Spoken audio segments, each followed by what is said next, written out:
Hello friends, स्वागत है सभी का डिजिटल तैयारी पर। मेरा नाम है चेतन पारेख। आर एस अग्रवाल की हिंदी वाली बुक हम सॉल्व कर रहे थे, ये वाली किताब।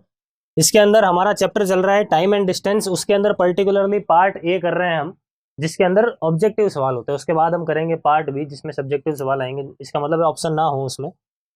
तो इस सीरीज के अंदर हमारा पार्ट नंबर 2 है। इससे पहले एक पार्ट आ रखा है, तो वो अगर आपने नहीं देखा है तो वो जरूर देख ले। वहां से छोटे छोटे से बेसिक्स जो है ना, बेसिक्स, वो अच्छे खासे डेवलप हो जाएंगे आपके।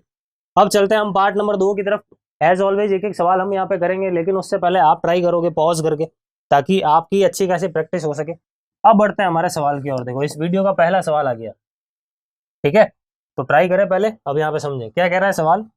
अपनी सामान्य चाल की 3/4 चाल से चलने पर कोई व्यक्ति अपने कार्यालय सामान्य समय की तुलना में 20 मिनट देरी से पहुंचता है। ये कह रहा है कि अगर एक व्यक्ति अपनी नॉर्मल स्पीड के 3/4 से चलता है, मतलब अपनी जो भी स्पीड है उसको थोड़ा कम कर लिया और अपनी स्पीड को 3/4 कर लिया, और इससे चलता है, तो वो अपने ठिकाने पर, मतलब वो जहाँ पे जाना चाहता है, कहाँ, कार्यालय जाना चाहता है, तो कार्यालय वो 20 मिनट देरी से पहुंचता है, लेट पहुंचता है। ऑब्वियस सी बात है, अगर आप अपने चाल को कम करोगे तो आपको कहीं पे जाना है तो लेट ही पहुंचोगे। तो ये लेट पहुंच रहा है। आपको क्या बोल दिया इसमें सवाल में, आगे बोल दिया आपको कि उसके द्वारा अपने कार्यालय पहुंचने में लिए जाने वाला सामान्य समय कितना है। भाई नॉर्मली जब वो अपनी स्पीड से जाता है तो उसको कितना समय लगता है, ये आपको फाइंड करना है। ठीक है, समझते हैं। यहाँ पे देखो क्या करना है। यहाँ पे दो केस लिख देता हूँ, एक तो है बिफोर और एक है आफ्टर। बिफोर का मतलब है पहले किस स्पीड से चलता था, मतलब अपनी नॉर्मल स्पीड से चलता था। आफ्टर का मतलब है बाद में, कि अब किस स्पीड से चलता है, मतलब जब उसने अपनी स्पीड कम कर ली, वो वाला समय। एक तरफ लिख देता हूँ स्पीड, यहाँ पे नीचे लिख दूंगा टाइम। ठीक है, तो स्पीड उसने क्या कर ली, अभी अपनी स्पीड 3/4 कर ली। पहले जो भी थी उसका 3/4 अब कर लिया। अब पहले कितनी थी हमें नहीं पता, तो कुछ भी मान लो, कुछ भी मान लो, एक्स मान लो, वाई मान लो, जेड मान लो, 100, 200, 1000, 1 लाख, कुछ भी मान लो। लेकिन कैलकुलेशन को आसान रखने के लिए क्या करो कि जो नीचे दे रखा है ना उसको मान लो। नीचे क्या दे रखा है, 4 दे रखा है, तो मान लो कि उसकी पहले स्पीड कितनी थी, 4 यूनिट्स। तो अगर पहले स्पीड 4 यूनिट्स थी तो अभी कितनी होगी, तो अभी हो जाएगी 4 का 3/4। यही तो कह रहा है सवाल कि अभी उसने अपनी स्पीड 3/4 कर लिया, तो 4 का 3/4 कितना आएगा, 3 आएगा। इसका मतलब अभी उसकी जो स्पीड है आफ्टर, यानी बाद में, वो कितनी है, 3 यूनिट्स है। कितनी है, 3 यूनिट्स है। ठीक है, चलो ये हो गया हमारा काम। उसके बाद हमारे पास इक्वल डिस्टेंस ट्रेवल करने के लिए स्पीड का रेशियो आ चुका है। सेम डिस्टेंस ट्रेवल करने के लिए स्पीड यानी चाल का रेशियो आ चुका है। तो क्या हम यहाँ से समय का रेशियो निकाल सकते हैं? बिल्कुल निकाल सकते हैं। मैंने प्रीवियस पार्ट के अंदर 2-3 सवाल इसी टाइप के करवाए हैं, तो वहां पे अगर आपने देखा है तो अब तक आपने इसको कर लिया होगा। नहीं देख पाए हो तो वीडियो खत्म होने के बाद वो जरूर देखना। फिलहाल यहाँ पे समझो क्या बताया था। जब भी स्पीड का रेशियो हो और टाइम का रेशियो निकालना हो तो आप क्या कर लो, 4 और 3 का एलसीएम ले लो। 4 और 3 का एलसीएम कितना आएगा, 4 और 3 का एलसीएम 12 आएगा। तो मान लिया कि उसके घर से कार्यालय के बीच की डिस्टेंस 12 यूनिट है। कितना मान लिया, 12 यूनिट है। अब जरूरी नहीं है कि 12 यूनिट माना, आप कुछ भी मान सकते हो। फिर से एक्स वाई जेड, 100, 200, 1000, कुछ भी मान सकते हो। लेकिन कैलकुलेशन को आसान रखने के लिए इन दोनों का एलसीएम मानो हमेशा। ठीक है, अब 12 के अंदर जब मैं 4 का डिवाइड लगाऊंगा तो मुझे कितना मिलेगा, 3। 12 के अंदर 3 का डिवाइड लगाऊंगा तो मुझे कितना मिलेगा, 4। मतलब पहले 3 यूनिट का टाइम लगता था, अभी कितना टाइम लगता है, 4 मिनट, 4 यूनिट का टाइम लगता है। कितना टाइम डिफरेंस आ रहा है, 1 यूनिट का टाइम डिफरेंस आ रहा है। कितना आ रहा है, 1 यूनिट। मतलब अभी 1 यूनिट ज्यादा लग रहा है। लेकिन एक्चुअल में कितना ज्यादा लग रहा है, एक्चुअल में 20 यूनिट ज्यादा लग रहा है, मतलब 20 मिनट से ज्यादा लग रहा है इस बार। तो 1 यूनिट की वैल्यू कितनी आ गई, 20 मिनट्स। इसका मतलब आपको बोला है सामान्य समय क्या है। सामान्य समय तो यही है, ये तो बाद वाला समय है, सामान्य समय ये है। तो ये ज्ञात करना है तो इसको कर लो 20 से गुणा। तो 3 यूनिट की वैल्यू कितनी हो जाएगी, 60 हो जाएगी। तो 60 मिनट्स क्या हो जाएगा हमारा एक्चुअल आंसर हो जाएगा, कि अगर वो अपनी नॉर्मल स्पीड से चलता है तो 60 मिनट में पहुंच जाएगा। ठीक है, आई होप अच्छी तरीके से आपको ये सवाल समझ में आ चुका है। अच्छी तरीके से इसको नोट कर लें, अच्छा सवाल है।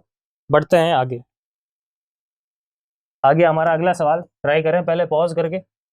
यहाँ पे दे रखा है कि एक व्यक्ति ए से बी तक 60 किलोमीटर प्रति घंटा से जाता है और बी से तक 40 किलोमीटर प्रति घंटा से आता है, तो पूरी यात्रा में औसत गति क्या है। ये सेम सवाल लास्ट पार्ट के अंदर मैंने इसका डेरिवेशन करा रखा है कि जब इक्वल दूरी कोई जाकर वापस आता है तो एवरेज कैसे निकालते हैं। तो मैंने आपको लास्ट पार्ट के अंदर ये बताया था 2xy बटा x प्लस वाई।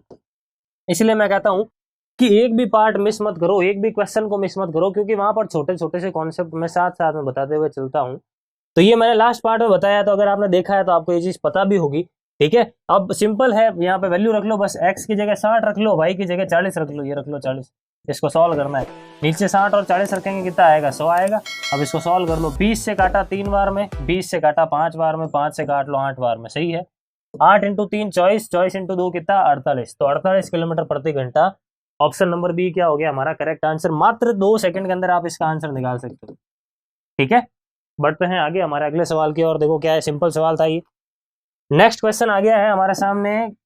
अगला टाइम एंड डिस्टेंस से क्या कह रहा है?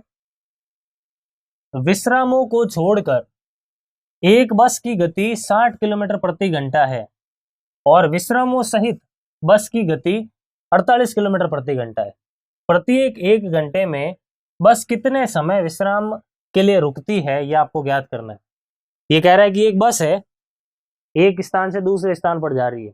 अगर वो नॉन स्टॉप जाती है तो उसकी एवरेज गति कितनी निकल कर आती है? 64 किलोमीटर प्रति घंटा निकल के आती है। लेकिन अगर वो रुक रुक कर चलती है, रुक रुक कर चलती है, तब उसको कितना समय लगा, तब उसकी जो एवरेज स्पीड आती है वो कितनी आती है? तो वो आती है 48 किलोमीटर प्रति घंटा। तो आपको बोला है कि प्रत्येक 1 घंटे में बस कितने समय के लिए विश्राम करती है। मतलब 1 घंटे तक अगर कोई बस नॉन स्टॉप चल रही है या फिर रुक रुक के अगर चल रही है, तो 1 घंटे में वो कितनी देर के लिए पर्टिकुलरली रुकी, कितने समय के लिए चली, वो ऑटोमेटिकली यहाँ से मिल जाएगा। यहाँ से समझना, देखो सवाल को वापस से। भाई ये कार या बस, कुछ भी मान लो बस है, बस को यहाँ से यहाँ तक आना है। ठीक है, तो अगर बस यहाँ से यहाँ तक नॉन स्टॉप आती है, अगर बस यहाँ से यहाँ तक नॉन स्टॉप आती है तो उसको 64 किलोमीटर प्रति घंटे का समय लग रहा है। लेकिन अगर वो यहाँ से यहाँ तक रुकते रुकते आती है, मतलब आई फिर थोड़ी सी रुक गई यहाँ पे, फिर से थोड़ी सी चली, फिर से मान लो यहाँ पे कहीं पे रुक गई, इस प्रकार से यहाँ तक जब पहुंचती है तो उसको 48 किलोमीटर प्रति घंटा एवरेज स्पीड उसकी निकल कर आती है। तो आपको बोला है कि पर्टिकुलरली 1 घंटे में वो बस जो है कितनी रुकी, ये आपको फाइंड करना। ठीक है, अब इसके अंदर मैं आपको शॉर्ट तरीका बता दूंगा। शॉर्ट तरीके से पहले एक बार इसका बेसिक जो तरीका है ना, वो क्या है, वो एक बार ढंग से समझ लो। क्या करना है यहाँ पे देखो, तो सबसे पहले तो मान लो कि डिस्टेंस है डी। सबसे पहले मान लो डिस्टेंस कितनी है? डी है। ठीक है, तो डी डिस्टेंस जब वो नॉर्मली अपनी बेसिक स्पीड से चलती है 64 किलोमीटर प्रति घंटा से, तो इस डी की वैल्यू कितनी आएगी? अगर मान लो 1 घंटा चली है यहाँ से यहाँ तक, ठीक है, यहाँ से यहाँ तक मान लो 1 घंटे के लिए चली है, तो जो डिस्टेंस है वो निकल कर कितनी आएगी? 64 किलोमीटर निकल के आएगी। कितने निकल के आएगी? देखो 64 किलोमीटर निकल के आएगी 1 घंटे के अंदर। मान लो यहाँ से यहाँ तक आई है, इसका मतलब 64 किलोमीटर तय कर लिया उसने नॉन स्टॉप।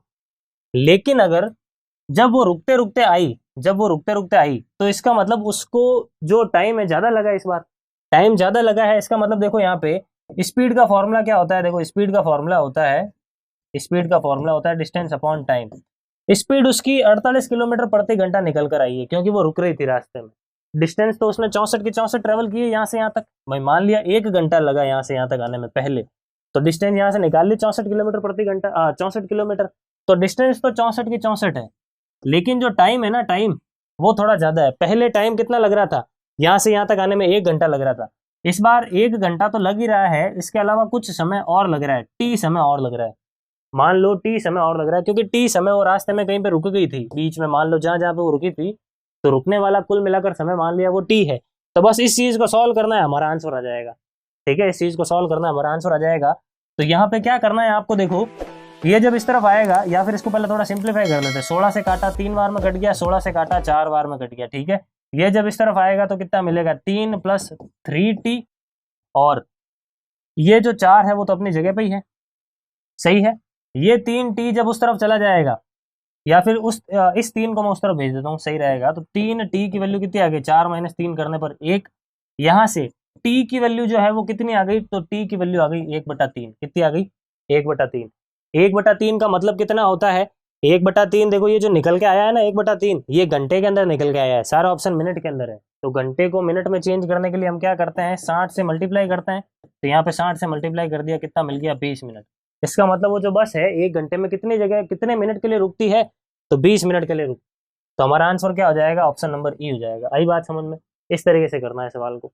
ये पूरा बेसिक मैंने आपको समझा दिया है। ठीक है, अब आपको एग्जाम में इतना कुछ नहीं करना है, ये सिर्फ मैंने आपको समझाने के लिए बताया। आपको इतना टाइम वेस्ट नहीं करना है। आपको जब भी ऐसा सवाल मिल जाए कि बस नॉन स्टॉप चलती है तो इतना इस चाल से चलती है, और जब वो रुक रुक कर चलती है तो इस चाल से चलती है, तो 1 घंटे में कितनी देर के लिए रुकी, इस टाइप का जब भी कोई सवाल आपको मिल जाए तो आप क्या करो, आप वहां पे दोनों स्पीड का डिफरेंस ले लो। दोनों स्पीड का डिफरेंस कितना है? 64 और 48 का डिफरेंस कितना है? 16 है। तो 16 ऊपर लिख लो और बट्टा में जो डिस्टेंस कम है वो लिख लो। 64 और 48 में से कम कौन है? 48 है, मतलब जो रुक रुक कर चलने वाली स्पीड है वो लिख लो, कितनी है? 48 है, तो यहाँ पे लिख लो 48। ये आ गया आपका आंसर, ये आ गया आपका आंसर, बस यही है। देखो इसको सॉल्व करोगे तो 1/3 मिल जाएगा, और 1/3 घंटे का मतलब कितना होता है? 20 मिनट होता है। आई बात समझ में? तो ये चीज जो है ना, ये आई यहीं से है। बस अब आपको बार बार ये नहीं करना है, अब आपको पता ही है कि जब भी इस टाइप का सवाल आ जाए तो ये सब हम कर सकते हैं, तो इतना क्यों करना, हम तो बस इतना ही करेंगे। ठीक है, तो याद रखना है, दोनों का गैप ले लो, दोनों का गैप ले लो, बट्टा में जो कम है वो रख लो, आंसर आ जाएगा। ठीक है, तो आई होप ये आपको अच्छी तरीके से सवाल समझ में आ चुका है। बढ़ते हैं हमारे अगले सवाल की ओर। देखो नेक्स्ट क्वेश्चन क्या है। नेक्स्ट क्वेश्चन है, एक व्यक्ति 24 किलोमीटर की दूरी 6 किलोमीटर प्रति घंटा की चाल से, एक अन्य 24 किलोमीटर की दूरी 8 किलोमीटर प्रति घंटा की चाल से तथा एक अन्य 24 किलोमीटर की दूरी 12 किलोमीटर प्रति घंटा की चाल से चलता है, तो पूरी यात्रा के दौरान औसत चाल कितनी है, ये आपको ज्ञात करना है। औसत चाल का सवाल दिखते ही सिर्फ एक ही चीज दिमाग में आनी चाहिए, औसत चाल स्पीड यानी एवरेज स्पीड जो है, ये देखते ही एक ही चीज दिमाग में आनी चाहिए, total distance upon total time, कुल दूरी बटा कुल समय। बस ये एक ही फॉर्मूला दिमाग में आना चाहिए, तो बस ये लगा लो। टोटल डिस्टेंस कितनी है? तो 24 24 और 24 कितने हो गए? देखो 72 हो गए। उसके बाद टोटल टाइम लिखना है, तो पहले 24 को तय करने में कितना समय लगा? समय का फॉर्मूला क्या होता है? डिस्टेंस अपॉन स्पीड होता है। तो 24/6 करोगे कितना मिलेगा? 4। प्लस दूसरे 24 किलोमीटर को तय करने में कितना समय लगा?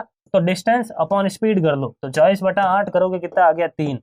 प्लस 24/12 कर लोगे कितना आ जाएगा? 2। ये आ गया कुल समय।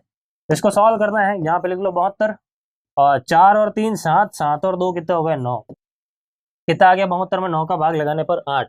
तो 8 किलोमीटर प्रति घंटा, ऑप्शन बी क्या हो गया हमारा? एवरेज स्पीड हो गई इस सवाल में। आई बात समझ में? बहुत ही सिंपल सा सवाल था ये भी। बढ़ते हैं देखो हमारे नेक्स्ट क्वेश्चन की और। अगला सवाल क्या है? देखो अगला सवाल हमें कह रहा है, एक व्यक्ति अपने गंतव्य पर जो 90 किलोमीटर की दूरी पर है 3 घंटे में पहुंचना चाहता है। एक व्यक्ति है जो अपने डेस्टिनेशन पर पहुंचना चाहता है, 90 किलोमीटर दूर है वो जगह, 3 घंटे में वो पहुंचना चाहता है। ठीक है, लेकिन प्रथम आधी दूरी 20 किलोमीटर प्रति घंटा की चाल से तय करता है, शेष यात्रा के लिए उसकी औसत चाल कितनी होनी चाहिए? ये कह रहा है कि उसने पहली आधी दूरी 20 किलोमीटर प्रति घंटा से तय की, तो फिर दूसरी आधी जो दूरी है उसको तय करने में उसकी स्पीड क्या होनी चाहिए, ये आपको फाइंड करना।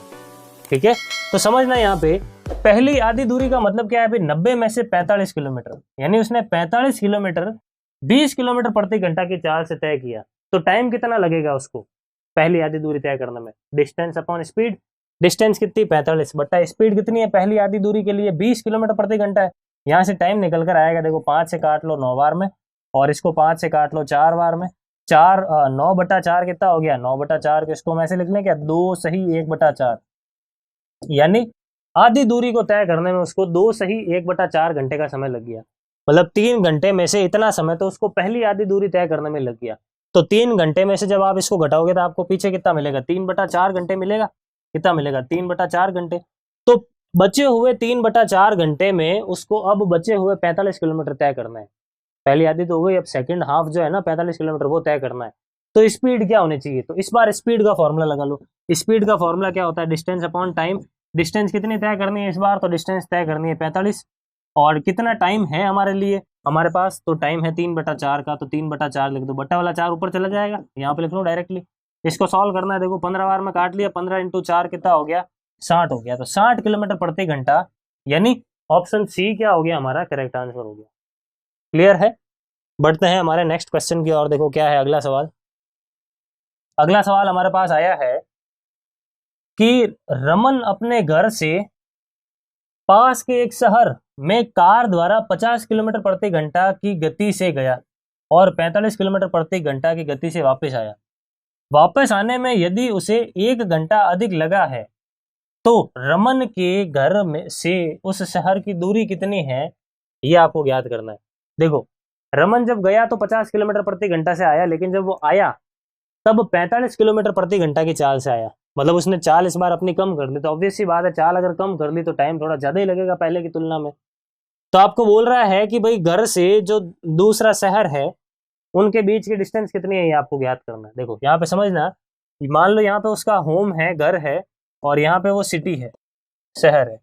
वो यहाँ से यहाँ तक गया था 50 किलोमीटर प्रति घंटा की चाल से, ठीक है, और वो आया था तो किस चाल से आया था, 45 किलोमीटर प्रति घंटा की चाल से आया। डिस्टेंस कितनी है दोनों के बीच की मुझे नहीं पता, मान लिया डी है। बेसिक से करेंगे, कुछ नया नहीं करेंगे यहाँ पे, ठीक है। तो डी है, तो डिस्टेंस के अंदर जब आप स्पीड का भाग लगाओगे तो आपको क्या मिल जाएगा, टाइम मिल जाएगा।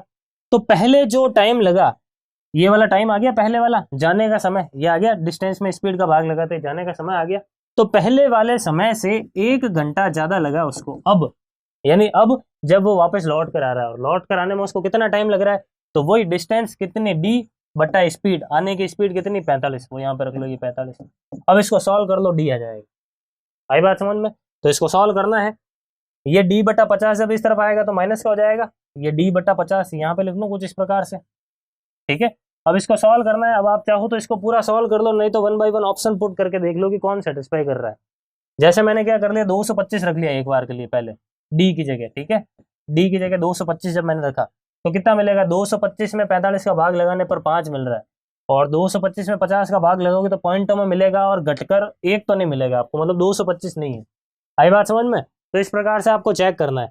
450 को चेक कर लो पहले। अब तो 450 के अंदर जब मैं 45 का भाग लगाऊंगा, 450 के अंदर जब मैं 45 का भाग लगाऊंगा तो मुझे कितना मिलेगा, 10, और 450 के अंदर 50 का भाग लगाऊंगा तो कितना मिलेगा, 9, और 10 में से 9 घटाने पर 1 मिल रहा है, तो बिल्कुल देखो ये सेटिस्फाई हो गया। तो ऑप्शन ए ही हमारा आंसर है, बाकी के आपको चेक करने की जरूरत नहीं है। आई बात समझ में? तो ऑप्शन ए हमारा आंसर है। आप चाहो तो इस इक्वेशन को भी सॉल्व कर सकते हो, लेकिन वैल्यू पुट करना ज्यादा सही रहेगा, कैलकुलेशन वगैरह कम रहता, ठीक है। तो इस वीडियो के अंदर गाइस इतना ही रखते हैं। आई होप आपको सारे सवाल अच्छी तरीके से समझ में आ चुके हैं। बस आगे वाले वीडियोस के अंदर, अपकमिंग पार्ट्स के अंदर अपकमिंग क्वेश्चंस को सॉल्व कर लेंगे हम। Thank you. Please like,